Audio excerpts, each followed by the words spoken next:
Welcome to All Engineer Show! Parce que nous, par exemple, sur cette histoire, est-ce que nous devons agir pour l'empêcher d'agir? Sur les attaques que nous avons vues systématiquement, la réponse semblait oui. Ce sont des gens qui faisaient la fête, ce sont des gens qui vivaient leur vie, et sur lesquels une mort allait être imposée, arbitraire, et qui n'était pas liée à un besoin évident quelconque. Donc intervenir était notre devoir. Mais en même temps, Est-ce que c'était intervenir, vraiment des gens? ça c'est la question. Voilà. Mais intervenir, ça nous a aussi permis d'obtenir des informations pour continuer à avancer. Tout à fait. Et pour pouvoir faire le bon choix, savoir s'il faut l'arrêter ou pas, nous avons besoin d'informations. Donc nous devons intervenir. C'est en fait un des autres problèmes de ces wagons, c'est que c'est difficile de discerner ce qui existe en dehors d'eux et ce qui ne peut pas exister en dehors d'eux. Oui. Mm. Il n'y a qu'un seul wagon dans lequel c'était évident. Ah, C'était un tripot des années 20 où dès que quelqu'un passait la porte d'entrée, tous les membres du wagon qui existaient dans le wagon, mais pas en dehors, recommençaient leurs actions à un certain point. Les verres se remplissaient, D'accord. tout ce qui était endémique du wagon C'est revenait comme dans le passé à un certain point. un rewind en fait. Hein. Oui, c'est ça. C'est ça. Intéressant. Donc celui-là, il était facile de deviner qui en faisait partie, qui n'en faisait pas partie. Mais les éléments du wagon changeaient en fonction de nos besoins. J'ai besoin d'une place pour m'asseoir, un tabouret, c'est libéré, entre guillemets. Et qu'est-ce qui vous dit que je ne fais pas partie de ce wagon, en fait? Rien. D'accord. Discuter avec vous, voir où nous allons arriver et voir quelles sont vos décisions. Et aussi certains... Mais je trouve que vous touchez un point assez intéressant quand même. Ces attentats, en fin de compte, le but n'était pas de créer des victimes, mais de créer autre chose en fait. De créer une perturbation au niveau du train. Et si Et ça à se chaque trouve, fois de tenter des choses quand il y avait beaucoup de passagers. éléments du train. Voilà. Le carnaval de Venise, cette ville futuriste. Par contre, cette espèce de Chicago où il y avait peu de monde, finalement, il y avait juste cette histoire d'enlèvement, qui est un autre niveau quand même. Peut-être que ce sont des expériences pour savoir comment marche le train. Mais dans ce cas-là, intervenir, c'est aussi nuire à la capacité du fantôme à exploiter le train comme arme. Oui, il attend qu'on fasse ça. Ou peut-être que c'est nous qui testons.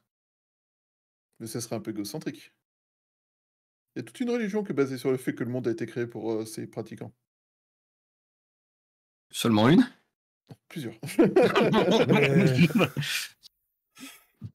J'ai souvent rencontré des gens qui avaient tendance à se focus sur une seule personne, malheureusement. Donc je n'exclurai pas cette possibilité. Mais c'est vrai que il y a quand même un avantage de pouvoir discuter avec vous, c'est que pour la première fois peut-être... Non, mais pour la première fois peut-être, en fait, nous prenons le temps justement de réfléchir à tout ce que nous avons fait jusqu'à maintenant. Nous n'avons fait que courir. Et courir après quelqu'un. Donc rarement de notre propre fait et selon nos propres volontés. Courir vers quelqu'un, vers quelque chose... Ou pour s'éloigner. Si on se rappelle le premier wagon. Oui, mais comme le dit assez justement Takwa, c'est que justement, nous avons surtout couru. Le but que nous y voyons n'est peut-être pas celui que nous aurions dû voir. Et que nous reconcentrer sur nos actions nous permettrait peut-être justement d'y voir plus clair certaines fois. Ce qu'il y a, c'est que vous êtes dans un train. Vous ne savez pas quel est l'objectif de ce train, ni pourquoi est-ce qu'il a été créé. En effet. Vous êtes face à un ennemi, en tout cas une opposition, dont vous ignorez les buts, les causes, qu'est-ce qu'il a créé, d'où il vient. Visiblement, il a un objectif de chaos, mais pourquoi? S'il y a une raison, si ça se trouve, c'est juste de la folie furieuse. Peut-être que lui-même est une autre sorte d'anomalie, mais c'est ce que je souhaitais en partie souligner quand vous me disiez que vous avez toujours couru. Je vous disais mais qu'en fait, être forcé à l'action, il y a un confort là-dedans. C'est qu'on peut toujours dire que l'action nous a forcé à réagir. On n'a pas le temps de réfléchir. Voilà, et être ici et avoir le choix de est-ce que vous voulez agir et comment, c'est perdre une partie de confort, mais c'est aussi gagner l'initiative. Oui, mais on n'a pas uniquement réagi qu'en fonction des sbires du fantôme. Quand on y pense, chacun des voyageurs que nous avons croisés a fini par être capable de descendre du train parce qu'il avait obtenu une réponse à sa recherche. Vous avez donc aidé une personne au moins, à chaque wagon. C'est bien, mais est-ce que c'était votre but? Non. C'était une conséquence, mais c'était pas le but de nos actions. Mais est-ce que la question c'est, est-ce que nous étions là pour les aider à descendre? Ou est-ce que nous avons juste pu aider en étant la petite étincelle qui faisait se déclencher les événements? Ah.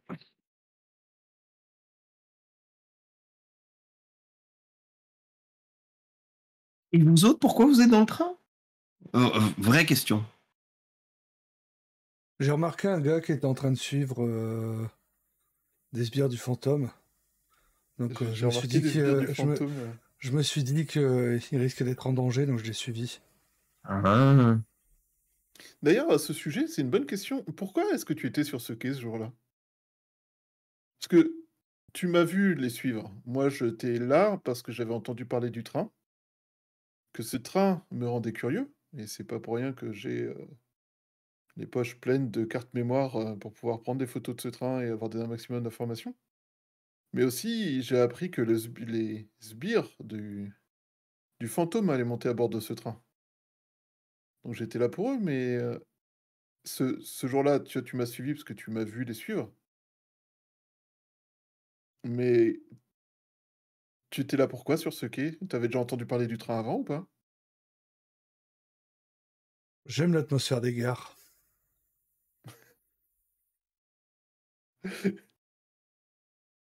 Karl te regarde envieux en mode bullshit.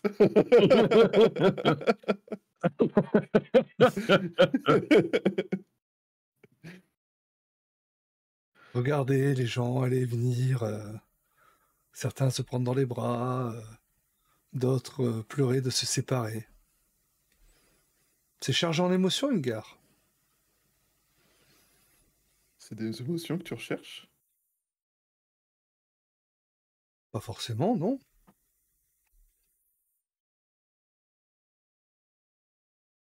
D'accord. Et là, il te prend en photo.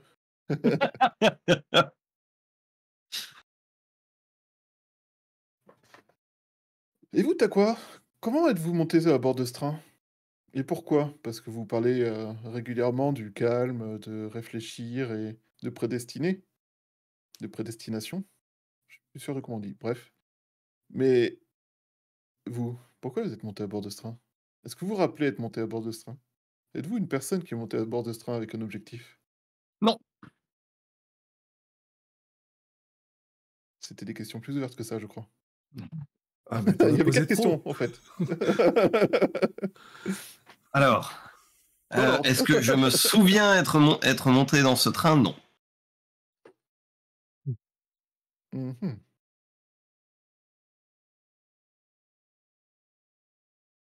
Et quel serait votre objectif à bord de ce train?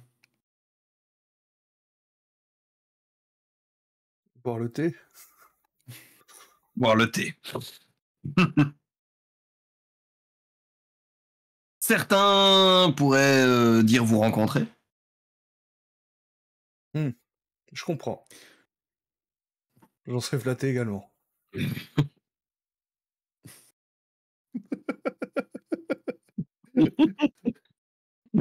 Ça manque un peu d'humilité, cette phrase.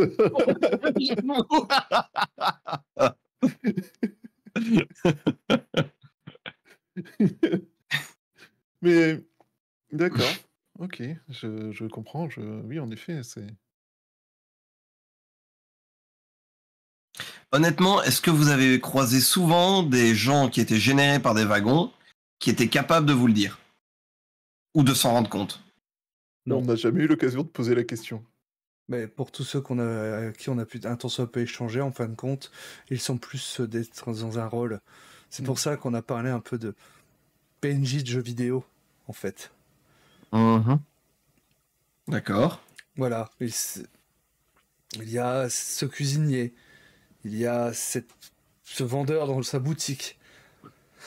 Mais ils ne changent pas, en fait. Ils restent là. Ils sont là pour faire une tâche, pour occuper, pour faire de l'animation, ajouter de la vie et accomplir une tâche. Donc le cuisinier, il est là pour faire la cuisine. Et puis à telle heure, il retourne chez lui. Et puis à telle heure, il retourne faire la cuisine. Et il évolue pas, en fait. Il reste... C'est vrai que nous avons vu que la voiture tripot avait tendance justement à reboucler. Mais qui dit que les autres le font, mais sur un laps de temps peut-être beaucoup plus long. Peut-être qu'il y a eu en ce moment même un 3e carnaval qui s'est lancé dans le wagon Venise. Oui, Je oui, suppose. tout à fait. L'homme que nous avons croisé là-bas a dit qu'il était resté pendant un mois pour lui et que c'était tout. Il avait plus ou moins vu les mêmes choses se reproduire à intervalles fixes. Oui, ça faisait un mois qu'il était là, mais a priori pour nous, par rapport au temps extérieur, ça faisait plus de 50 ans qu'il était là. Oui. C'est une grosse différence. Ouais. Oui. C'est moi que je veux dire. C'est un petit rapport de puissance. Léger, oui, visiblement. Par contre, il y a une chose qui m'ont... Clairement, il y a quelque chose que vous avez et que aucun de ces personnages secondaires n'avait, c'était vraiment une conscience d'être dans un train. Et une conscience d'être dans un endroit qui est hors des normes. Pour eux, ils étaient dans la norme de la vie qu'ils menaient à l'instant T. Mais vous n'êtes pas... Vous êtes conscient que ce train n'est pas normal? Oui. Alors, quand on était sur le quai, non. Il avait l'air une tête de train normal, basique. Oui, normal. Une fois monté à bord, notre premier wagon était un wagon qui ressemblait à un train classique. Peut-être un peu vieillot, mais classique, enfin. Et quand on a commencé à changer de wagon, on n'a eu aucun doute sur le fait que les choses étaient hors normes, littéralement parce qu'elles n'étaient pas dans les normes de la dimension du wagon, vu de l'extérieur. Oui, je comprends. C'est la première notion qui nous a sauté aux yeux immédiatement quand je suis rentré dans un tripot années 20 qui était plus large que le wagon, ça m'a un peu interpellé. Oui, bien entendu. Bien entendu. En même temps, vous admettrez que pour le confort de passage... C'est plus simple. Voilà. Mais c'est bizarre, quand on arrive sur une place de la ville de Venise, avec des gens qui dansent partout, et qu'en haut, il y a un ciel bleu alors qu'on est dans un train au milieu des étoiles, et que le soleil le plus loin, il est par là-bas, et il commence à être loin. Ça... Je regarde le ciel, la verrière, tu sais. Au-dessus de la verrière, on voit rien, on voit juste le verre et puis rien derrière, on voit des étoiles, on voit quoi? Il y a des étoiles. On voit l'espace tel qu'il est. Ok. Hmm. Par exemple, dans le wagon juste avant, donc le Chicago film noir, tel que on l'appelle, c'est un type de cinéma qui est chez nous. Et il n'y avait pas de ciel, il y avait juste des nuages. Ah, il Pas pleuvait très, tout le très temps en agréable. même temps. Il pleuvait tout le temps, donc il y avait une couche de nuages épaisse qui cachait la vue en fait. Et j'avoue que des nuages à l'intérieur d'un wagon qui est capable de contenir une tour de je sais plus combien d'étages, c'est étonnant.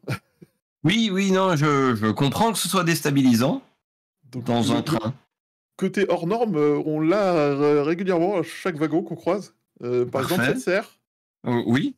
qui a plus d'une façon d'être hors norme, entre l'ambiance, la taille, la verrière.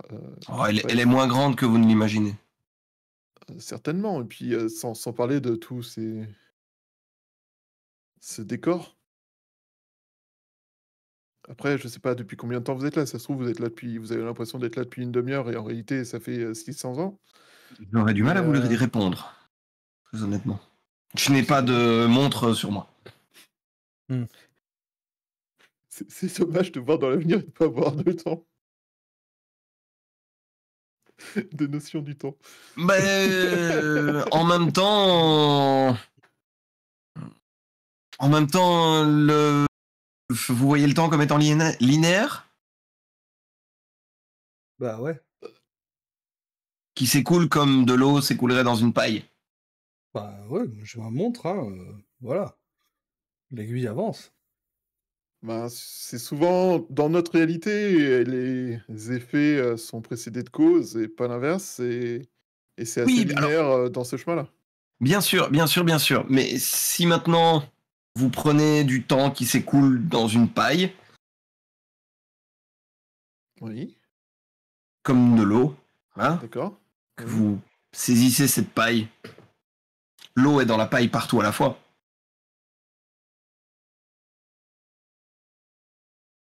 Certes. Mais le temps n'est pas arrêté. Non. Le temps s'écoule toujours. Du coup, il a Oui. toujours une direction.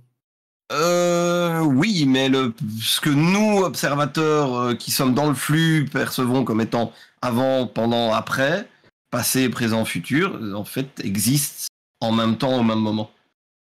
Pour un observateur un petit peu plus éloigné.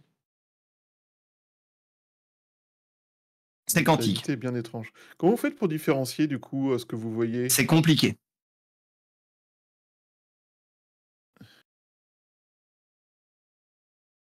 C'est un des grands défis. Alors, si là, tout de suite, donc Karl se déplace un petit peu en même temps qu'il parle.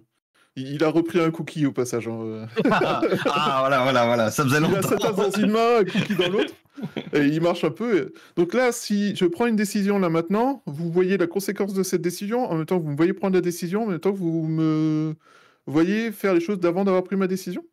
Non, parce que je ne suis pas un observateur extérieur. C'est suffisamment extérieur. Je suis dans le flux avec vous. Alors, qui est extérieur? C'est encore une très bonne question. Je serais tenté de dire ce train. Ou ses créateurs, en tout cas. Ouais, je me suis jamais posé la question de qui avait pu créer ce machin. Là, tout de suite, je suis même en train de me poser la question de qui est en train de le conduire, en fait. Est-ce qu'il y a même quelqu'un qui est en train de le conduire? Alors, vous voulez vraiment que je pose des questions qui font mal à la tête? Bah, faites-vous plaisir, au point où on en est. Je suis pas très loin de l'anévrisme déjà. Donc, J'ai encore du thé, ça va. Parfait. Et si ce qui avait créé le train avait créé ce fantôme? C'est une des choses qu'on doit découvrir. C'est une des choses qui... Ce fantôme, on ne sait rien de lui. On n'a pas d'idée préconçue sur qui il est. On a une son nom, compréhension de qui il est en fonction de ses actes. Oui. Mais si ça se trouve, c'est quelque chose du train qu'il a créé pour nous faire monter à bord du train. Ou peut-être que c'est quelque chose d'extérieur au train qu'il a créé pour justifier des choses qui sont liées au train. Je ne sais pas.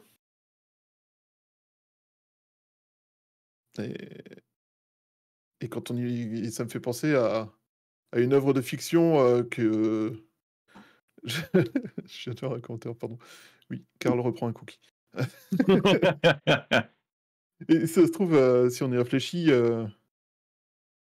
ce fantôme est une création de tout un tas d'esprits qui cherchaient une cause à des événements, à des conséquences. Et donc, on finit par créer cette cause, cette espèce de rumeur, cette espèce de grand méchant loup qui est la cause de tout ce qui va mal. De la même façon que nos peuples primitifs ont créé des dieux pour leur expliquer tout ce qu'ils ne comprenaient pas.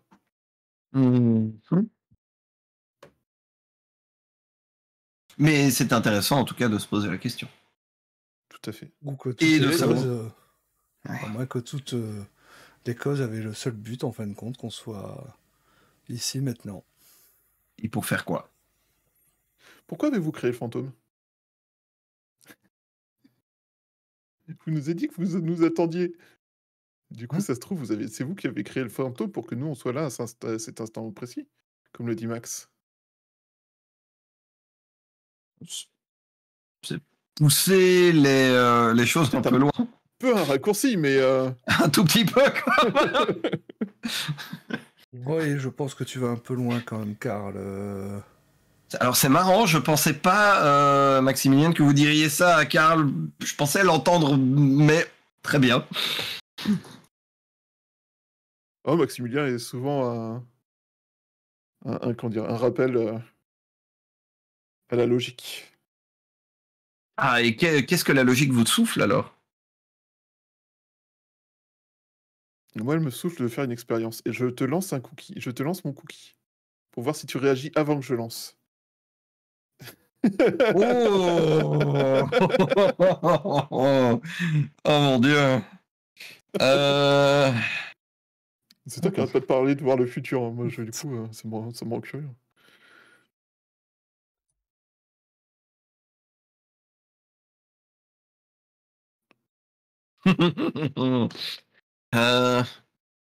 Écoute, Ouais. je pense que tout simplement, je ne vais pas bouger. Je vais te regarder dans les yeux et je vais sourire. Caramba, encore raté. Je reprends un cookie. Et je le mange, celui-là. Ce qui Écoute, m'étonne, c'est que ces cookies, en fin de compte, sont toujours aussi durs dans cet endroit avec ce taux d'humidité. et c'est parce que ce sont des cookies à tremper D'accord. dans le thé, tout simplement. Et pas dans l'humidité de l'air. Vous êtes là depuis si peu de temps. C'est vrai. Dans ma montre, ouais, c'est vrai. Fait pas longtemps. Ah, voilà.